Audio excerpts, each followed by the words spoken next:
राधे राधे, हरे कृष्णा। कैसे हो आप सभी लोग? आशा करती हूँ आप सभी परम मंगल में होगे, स्वस्थ होगे, अच्छे होगे। आज की वीडियो ना बहुत ज़्यादा इंटरेस्टेड है। मैं हमेशा बोलती हूँ आप लोगों को, पहला पहर याद रखो, दूसरा पहर याद रखो। पूरे दिन में 8 पहर होते हैं, तो 8 पहर कितने बजे से लेकर कितने बजे तक होते हैं?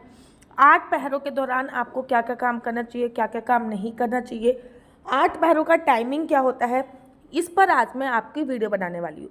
और ये वीडियो बहुत ज़्यादा इंटरेस्टेड होने वाली है, इसलिए इस वीडियो को टिल एंड तक ज़रूर देखिए, क्योंकि बड़े सारे लोग, क्या मेरे सब्सक्राइबरों में भी बहुत सारे लोगों को नहीं पता होगा कि 8 पहर कौन कौन से होते हैं और 8 पहरों का काम क्या होता है। पूरे 24 घंटे में हमारे 8 पहर होते हैं।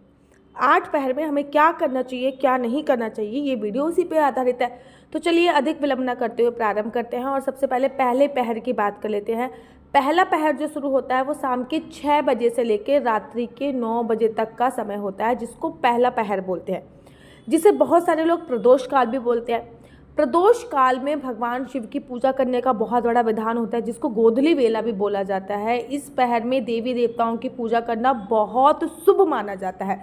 तो कभी भी आप पहले पहर में मतलब सोना नहीं चाहिए, कहते हैं शाम को नहीं सोना चाहिए, क्योंकि इस समय पे देवी देवताओं का पृथ्वी पर आगमन होता है। इस पहर में बिल्कुल अंधेरा नहीं रखना चाहिए। 2 दिन मिल रहे होते हैं, सुबह से शाम मिल रही होती है, तो इस पहर में अंधेरा नहीं रखना चाहिए और इस पहर में सोने की बिल्कुल मनाही होती है। इस पहर में सोना नहीं चाहिए। इनफैक्ट अगर आपके शरीर में सामर्थ्य है तो इस पहर में जितना ज़्यादा हो सके नाम कीर्तन करना चाहिए, जिसको प्रदोष काल भी बोला जाता है। अब बात कर लेते हैं दूसरे पहर की। रात्रि के 9 बजे से लेकर और दूसरी रात्रि के 12 बजे तक, रात्रि के 9 बजे से लेकर रात्रि के 12 बजे तक का जो समय होता है वो दूसरा पहर कहलाता है। यह समय खरीदारी के लिए बहुत ज़्यादा शुभ माना जाता है। ऐसी मान्यता होती है कि इस दौरान पेड़ पौधों को छूने से बचना चाहिए। कहते नहीं रात को पेड़ पौधे नहीं छूने चाहिए, लेकिन रात के 9 बजे से लेकर 10 बजे तक की जो शॉपिंग की जाती है ना, वो बहुत ज़्यादा अच्छी मानी जाती है। इस पहर में आपको कम से कम सो तो ज़रूर ही जाना चाहिए, मतलब 12 बजे तक आप डेफिनेटली सो सकते हैं। इस पहर में किसी भी प्रकार से कोई पूजा इत्यादि शुभ कार्य नहीं करने चाहिए और इस पहर में पौधों को छूने की बिल्कुल ही मनाही होती है। तो ये होता है हमारा दूसरा पहर। अब बात कर लेते हैं तीसरे पहर की।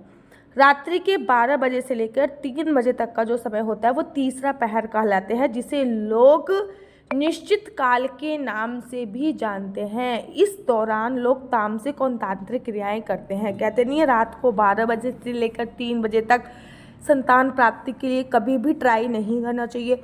सबसे ज़्यादा जो डरावना पहर होता है ना, और सबसे ज़्यादा जो तांत्रिक क्रियाएं होती हैं वो रात को 12 बजे से लेकर 3 बजे तक ही होती हैं। और ये पहर सबसे ज़्यादा इस पहर में सबसे ज़्यादा नेगेटिविटी होती है, ठीक है ना, क्योंकि इस टाइम पे लोग बड़े तामसिक और तांत्रिक क्रियाएं कर रहे होती हैं और ये निश्चिता काल होता है, अर्थात इस कार्य पे किया गया तांत्रिक कार्य हमेशा हमेशा के लिए सिद्ध हो जाता है। इसलिए 12 बजे से लेकर 3 बजे तक का जो पहर होता है, इस पहर में कभी भी संभोग क्रिया नहीं करनी चाहिए, कहीं भी घूमना नहीं चाहिए। इस पहर में जितना ज़्यादा हो सके हमको सो के ही बिताना चाहिए। अब बात कर लेते हैं चौथे पहर की, और चौथा पहर ना मेरा बहुत ज़्यादा फेवरेट है। वो प्रात 3 बजे से लेकर 6 बजे तक का समय होता है, जिसको चौथा पहर कहलाते हैं। यह रात्रि का अंतिम पहर होता है, इसलिए इसका खास महत्व होता है। इसे लोग उषा काल के नाम से भी जानते हैं। बड़े सारे लोग इसको अमृत वेला बोलते हैं, अमृत काल भी बोलते हैं, और ये बहुत इंपॉर्टेंट होता है। इसमें उठकर आपको सोच आदि कार्य से निर्वृत्त हो जाना चाहिए। ब्रह्मचारी जो लोग होते हैं ना, वो इसी पहर में उठते हैं, सोच आदि कार्य इसमें कर लेने चाहिए। ध्यान इस पहर में करने से बहुत अच्छा लगता है। पढ़ाई इस पहर में करने से बहुत ज़्यादा पढ़ाई में आप लोगों का मन लगता है। पूजा पाठ की प्रिपरेशन तैयारी इस पहर में आपको कर लेनी चाहिए। स्नान ध्यान के लिए ये पहर सबसे ज़्यादा सर्वोत्तम माना चाहिए। अब बारी आती है 5वें पहर की। सुबह 6 बजे से लेकर 9 बजे तक का जो समय होता है वो 5वां पहर कहा जाता है। यह दिन का पहला पहर होता है। इस दौरान पूजा पाठ करना बहुत ज़्यादा सर्वोत्तम माना जाता है। बड़े सारे लोग मुझे पूछते हैं ना कि दीदी दिन में कितने बजे तक हम लोग पूजा पाठ कर सकते हैं? तो पूरे दिन में आप 6 बजे से लेकर 9 बजे तक में पूजा पाठ कर सकते हैं, लेकिन राहु काल देख लेना चाहिए कि इस समय पे राहु काल ना हो। तो 9 बजे से लेकर तो 6 बजे से लेकर 9 बजे तक का जो समय होता है वो पूजा पाठ के लिए, ध्यान, मेडिटेशन, पढ़ाई के लिए, पौधों को पानी देने के लिए, व्यायाम इत्यादि के लिए बहुत अच्छा माना जाता है।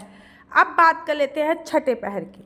छठा पहर जो होता है वो 9 बजे से लेकर 12 बजे तक का पहर होता है। यह छठा पहर कहलाता है। इस पहर में मांगलिक कार्य नहीं करने चाहिए, मतलब कोई भी शुभ कार्य करने की मनाही होती है इस पहर में।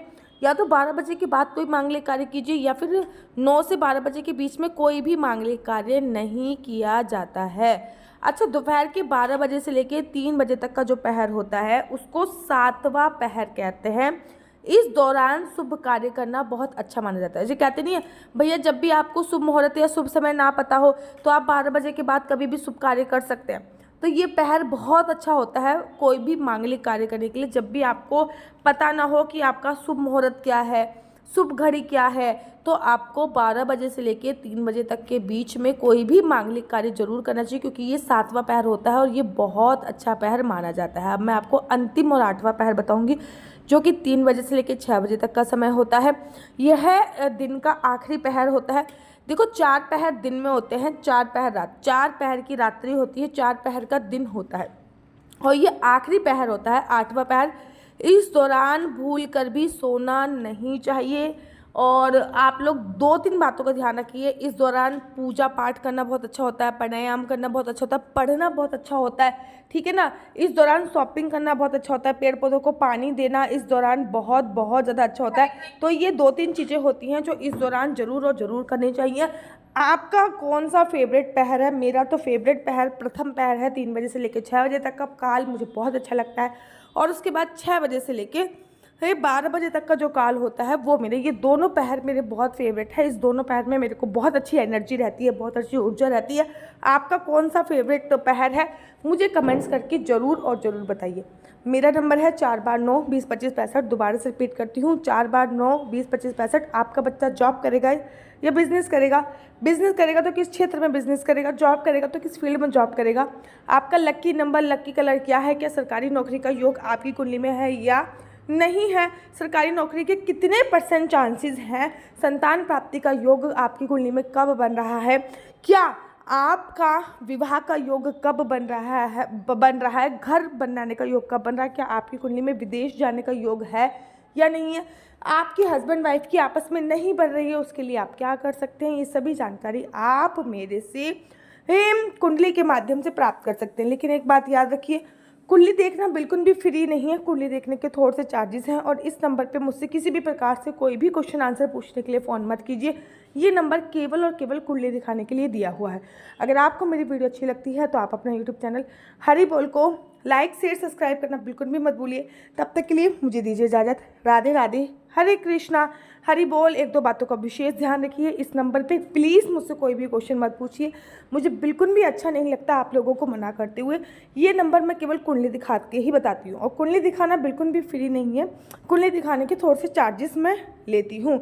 और अगर आपको मेरी वीडियो अच्छी लगती है तो आप अपना यूट्यूब चैनल हरी बोल को लाइक शेयर सब्सक्राइब करना बिल्कुल भी मत भूलिए।